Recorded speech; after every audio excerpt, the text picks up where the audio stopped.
Hello and welcome back to another Studio Series review. In today's review we're going to be taking an early look at the brand new Studio Series Voyager class Decepticon Brawl. Bringing the packaging in for a very quick look. As you can see, the front of the box showcases Brawl as he appeared in the first Transformers movie. The side of the packaging has that same artwork, only magnified. The back of the box showcases the figure in the robot mode as well as the tank mode. States that he transforms in 36 steps, and he definitely does transform in 36 steps. The other side of the packaging just showcases Brawl again, Studio Series, and that he is figure number 12. As with all these Studio Series figures, he does come with a backdrop.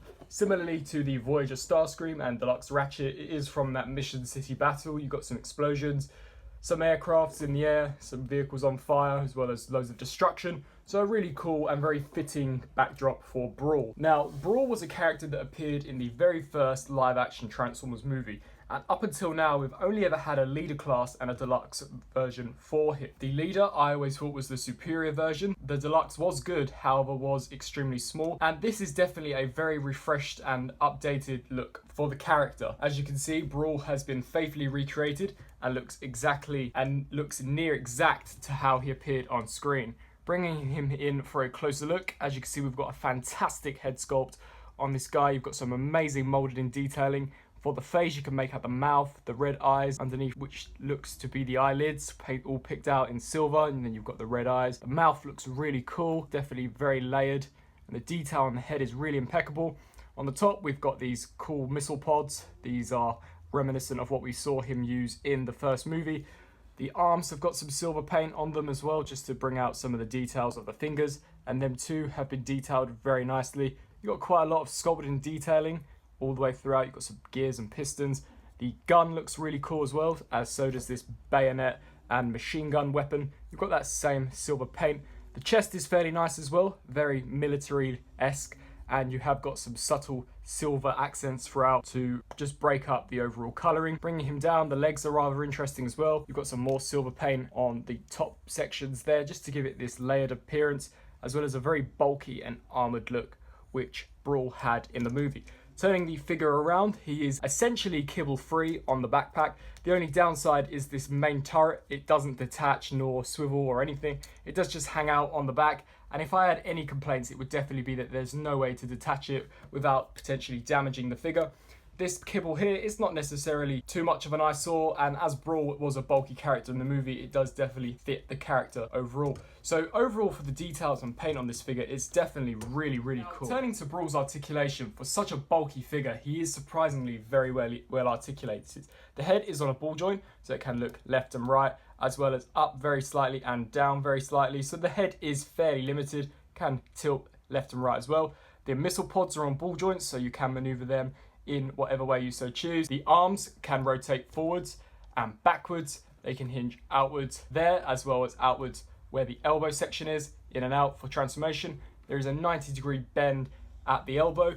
There is unfortunately no waist articulation, which definitely would have really made this figure really stand out from some of the other Voyagers. The legs can kick forwards and backwards quite far. He can do the splits, which is very surprising, as well as he has a 90-degree bend at the knee. Unfortunately, there is no ankle pivot nor tilt in the legs unless you untap some things, and even then, you're only going to get a forward motion. So overall, for articulation, for the type of character and the personality that Brawl had in the movie, he's definitely got all the right joints. However, a few extra articulation points, such as the torso and in the feet, definitely would have made him a standout Voyager. Now, turning to accessories, Brawl does come with two weapons. Here we've got this, which looks to be like a railgun type of weapon. It's got a quadruple barreled type of nozzle, as well as it has some really nice detailing there, picked out in a very nice silver paint. It does just tab on to his arm via this peg here.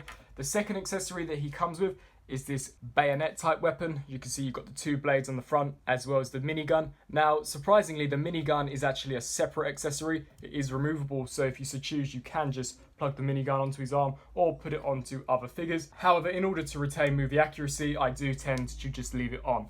The weapons do definitely help to bulk up the arms and just make him look a lot more armoured, much like how we saw in the movie. And overall, they do create an amazing look, and Brawl does look really cool.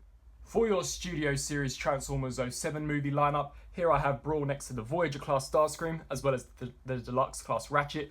As you can see, he is a tad shorter than Starscream. However, Starscream is an extraordinarily tall Voyager, especially for this day and age, and Ratchet is a fairly tall Deluxe class for his scale range.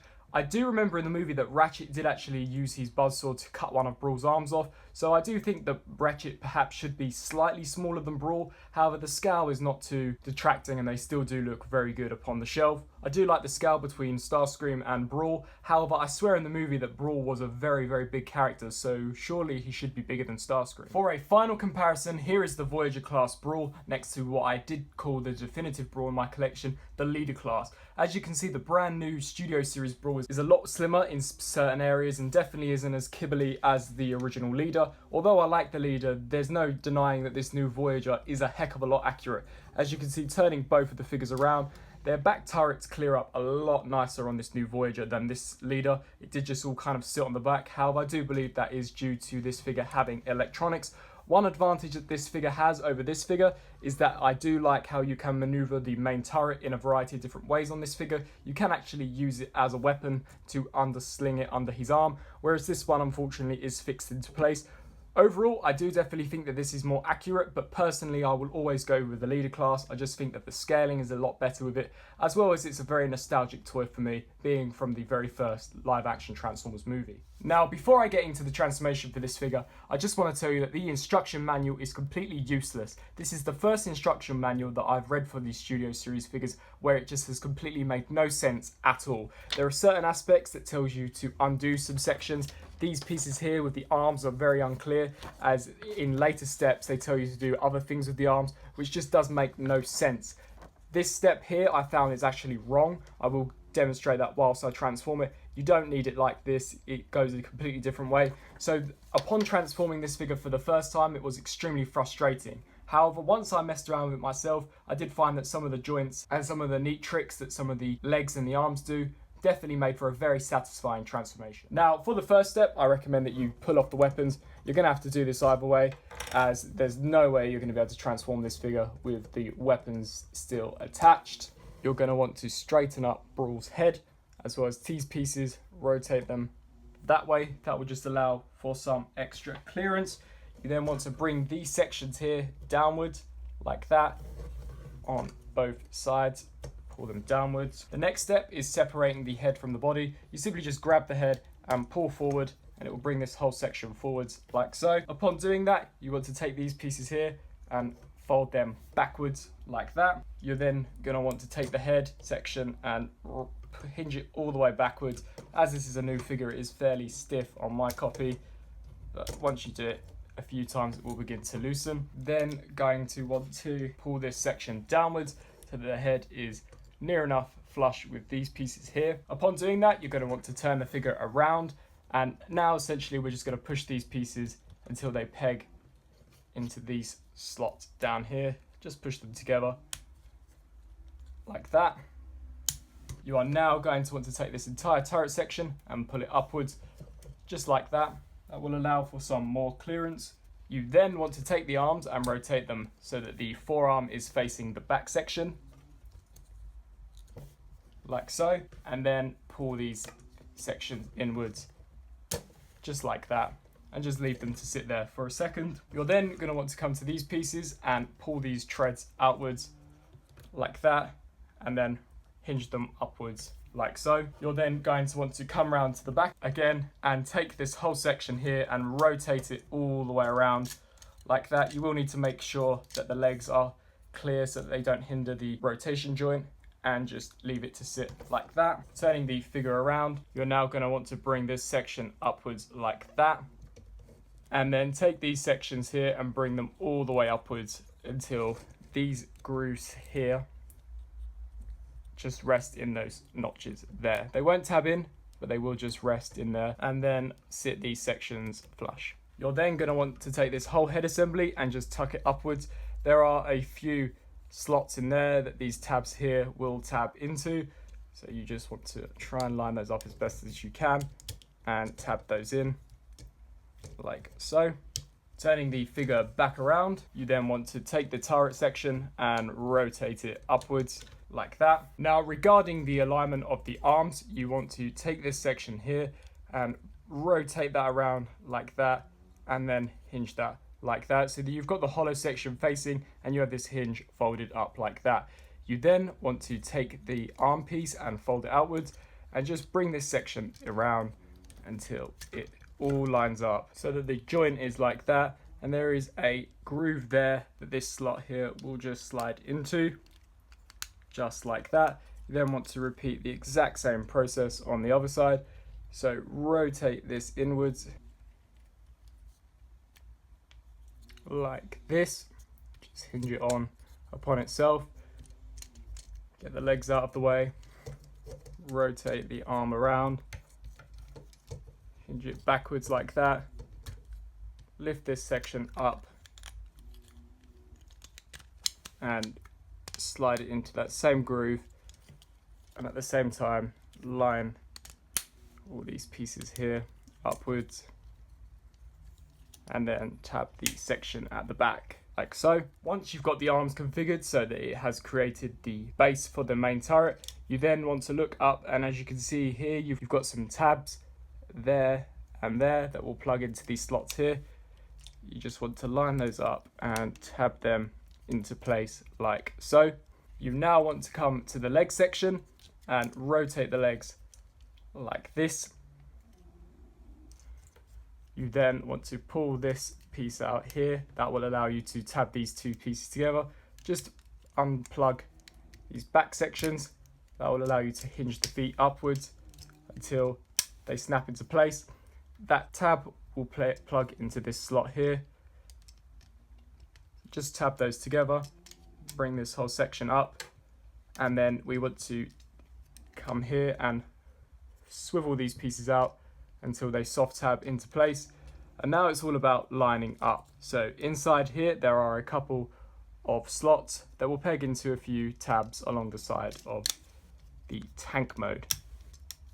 Repeat this process for the other side.